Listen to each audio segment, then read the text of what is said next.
Next, we have a special address from Mr. David Tait, Global CEO, World Gold Council. Mr. David Tait was appointed as CEO of the World Gold Council in November 2018.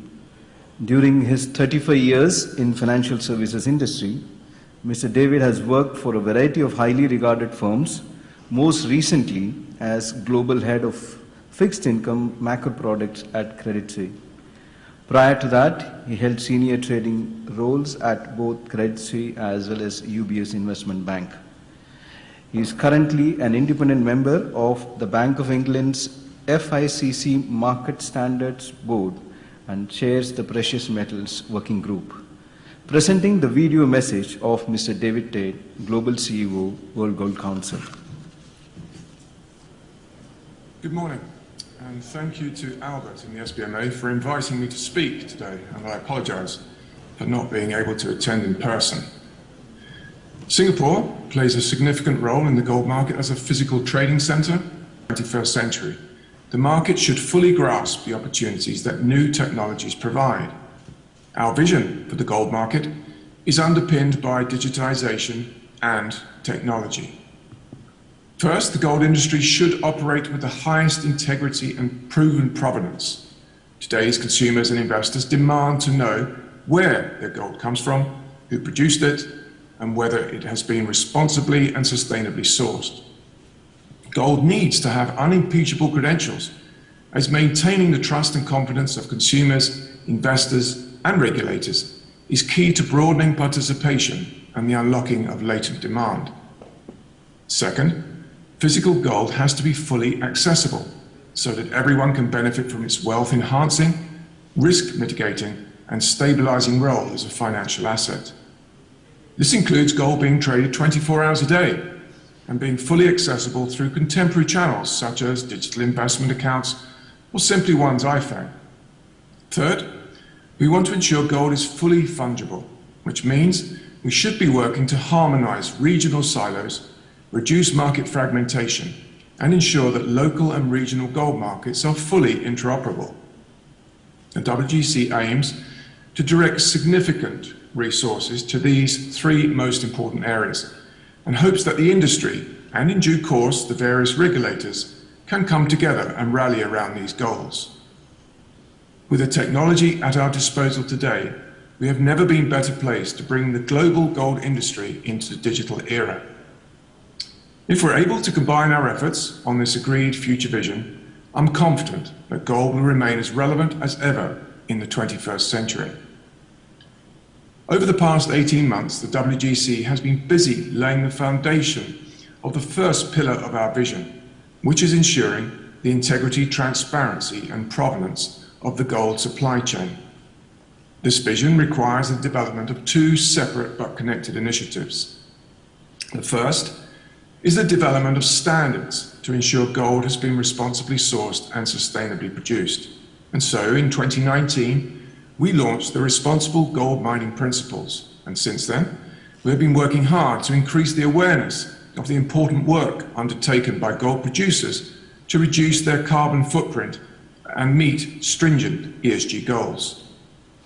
The WGC and its members have also long believed that responsible gold mining can support sustained socio-economic development for communities and countries that host large-scale gold mining operations. Last year, we took on a quantitative approach and pooled data from our members to quantify the industry's socio-economic contribution.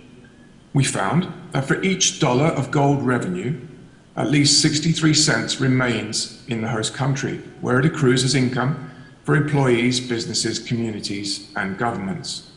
In addition, given the multiplier effect, for each employee of a gold company, there are almost 6 other jobs created elsewhere in the supply chain, and close to 4 more jobs in the broader economy.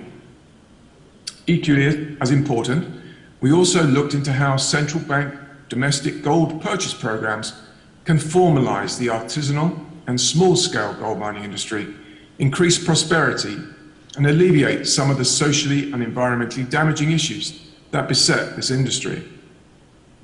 And to the second initiative. Our work to ensure the highest ESG standards in our industry needs to be pursued in conjunction with the implementation of new technologies that can ease the transition into a truly transparent gold supply chain. And so, on behalf of the industry, working alongside the LBMA, we have recently announced on the 28th of March the development and implementation of a global system of gold bar integrity, provenance, and chain of custody, which will take the form of a global ledger of all gold bars. The WGC and LBMA hope that by securing the chain of custody and preventing fraudulent or illegitimate bars from entering the formal gold supply chain, we will be able to foster greater trust in the integrity of gold and ultimately increase the participation of both financial institutions, retail investors, and consumers. The gold market is global, with consumer demand coming from across the world, and what happens in one market has reputational implications for us all.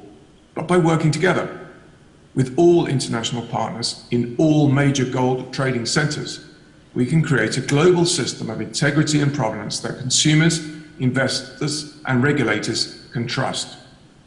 All we need for this to happen is for all global stakeholders to commit to the initiative, come together, and support making this happen. We must act now, without further delay, because for gold, the asset class, to enter the tokenization arena without having solved for this lingering provenance and integrity issue that has dogged this industry for so long, would be to squander an enormous opportunity, an opportunity to place gold at the front of mind of not only consumers, high net worth, and institutional investors, but also the minds of future generations. It is clear that trust is at the heart of World Gold Council initiatives.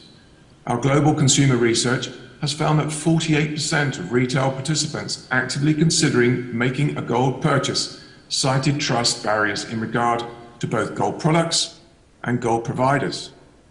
60% of those polled simply didn't understand the actual product on offer. There are similar figures when we look at some of the key markets in Southeast Asia. For instance, we published consumer research in Vietnam last year that showed 46% of those considering buying gold cited trust as a barrier to doing so. There are similar findings in our Thailand consumer research, which will be published later this year. And so, in response and after extensive industry consultation, the WGC launched the Retail Gold Investment Principles, or RGIPs. These new principles have been developed to enhance best practice in the retail sector and to increase trust in gold as an asset class. We first introduced the RGIPs to India, where industry stakeholders came together to form a steering committee focused on drafting a market-wide code of conduct, and secondly, we introduced them to Germany, where the principles have already been distributed to many thousands of investors and dealers by the largest Landesbanks. We're on the cusp of extending this rollout globally, with industry engagement underway in key global markets, including here in Singapore. Coincident to this, we introduced a comprehensive guide to retail investment, the Retail Gold Investment Guidance, or RGIGs, that ensures novice investors are made fully aware of the wholesalers and retailers who have chosen to adopt and live the high standards of the RGIPs. The RGIPs are a comprehensive set of principles encouraging retailer and wholesaler best practice so that customers can feel confident when investing in gold. To further raise standards and knowledge in our industry, we will also be soon launching a professional development curriculum for gold in Singapore before rolling that out globally. And finally, our research, sales, and marketing teams work to ensure the benefits of gold to all investors are well understood so that gold continues to play a fundamental role in the international financial system. We have a distribution team here in Singapore making the case for gold to institutional investors and the wealth management industry in Singapore and the wider region. And so in conclusion, our aspirations are that gold continues to meet the challenges of tomorrow. As we strive to improve the gold market, please know that the World Gold Council will continue to support the needs of investors, consumers, and all industry stakeholders alike. Thank you once again for the invitation to speak this morning. Good morning. That was Mr. David Tait, Global CEO, World Gold Council. Ladies and gentlemen, we have 5 senior executives from World Gold Council here with us. So if you want to continue your conversation on any of these points, integrity, accessibility, and fungibility, I'm sure they would interact with you more. Thank you very much.